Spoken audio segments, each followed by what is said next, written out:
এই বাংলাদেশটা ছিল তার কাছে টাকার খনি। এই খনি থেকে টাকা উত্তোলন করবেন তিনি, তার পরিবারের লোকরা সেটা বিদেশে পাচার করবে, সুখে শান্তিতে থাকবে। আর তার যে ঘনিষ্ঠ ব্যবসায়ী আওয়ামী লীগের নেতৃবৃন্দ তারা সেই পাচারকৃত টাকা দিয়ে তারা মালয়েশিয়ায়, তারা দুবাই, তারা কাতার, তারা কানাডা, তারা আমেরিকা, বিভিন্ন জায়গায় যারা বাড়ি কিনবে, পরিবার তৈরিতে সেখানে রাখবে। এইটা ছিল শেখ হাসিনা। এখন আমরা তার একটার পর একটা প্রমাণ আমরা দেখতে পাচ্ছি। কত ভয়ঙ্কর দুর্নীতিবাদ ছিল শেখ হাসিনা, এটা আজকে তার প্রমাণ সহ আমরা হাতে পাচ্ছি। আপনি প্রধানমন্ত্রী, আপনার নিজস্ব বাড়ি আছে সুধা সদর, আপনার বোন শেখ রেহানা তার বাড়ি আছে ঢাকা শহরে, আপনার ভাইরা ববি তাদের বাড়ি ঘর আছে ঢাকা শহরে।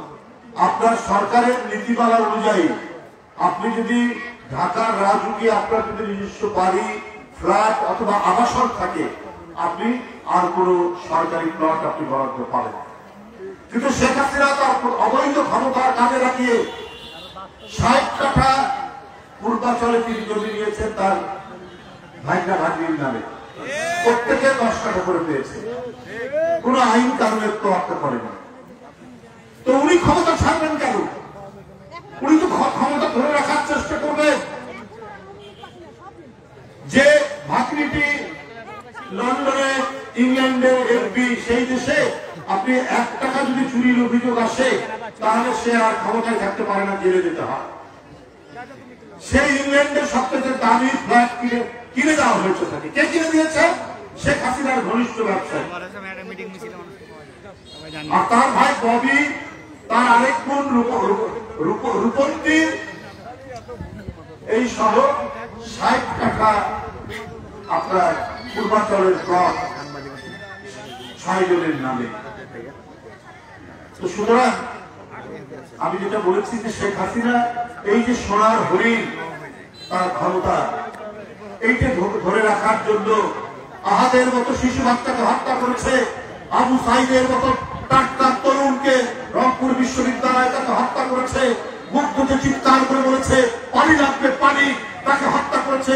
এত মাসুম বাচ্চা, এত তারুণ্য, এত শিশু হত্যা করে তিনি তার রাজ সিংহাসনকে টিকিয়ে রাখার চেষ্টা করেছে,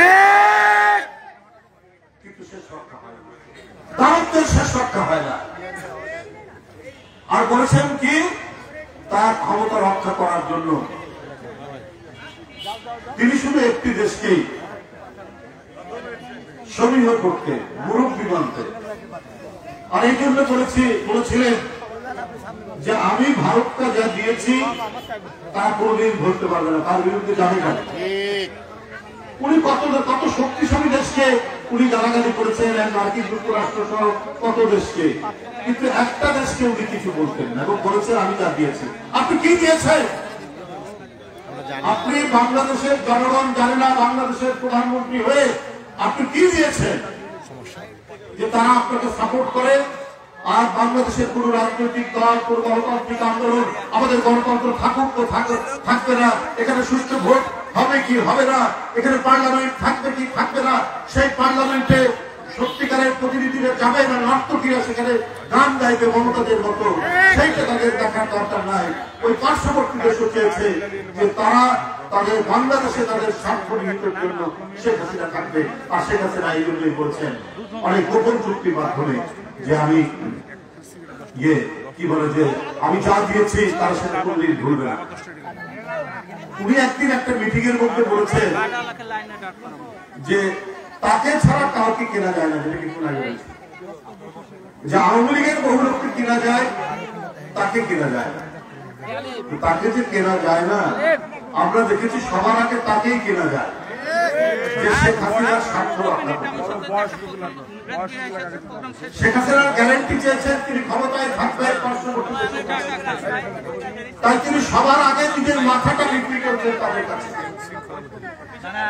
এই কারণেই আমরা দেখছি পৃথিবীর সমস্ত গণতান্ত্রিক দেশ আপনার আটলান্টিকের পাশে মার্কিন যুক্তরাষ্ট্র, ইউরোপ, চীন, সব দেশ বাংলাদেশের এই পরিবর্তন, এই মহা বিপ্লবের যে পরিবর্তন, সেই পরিবর্তনকে তারা ধন্যবাদ জানিয়েছে।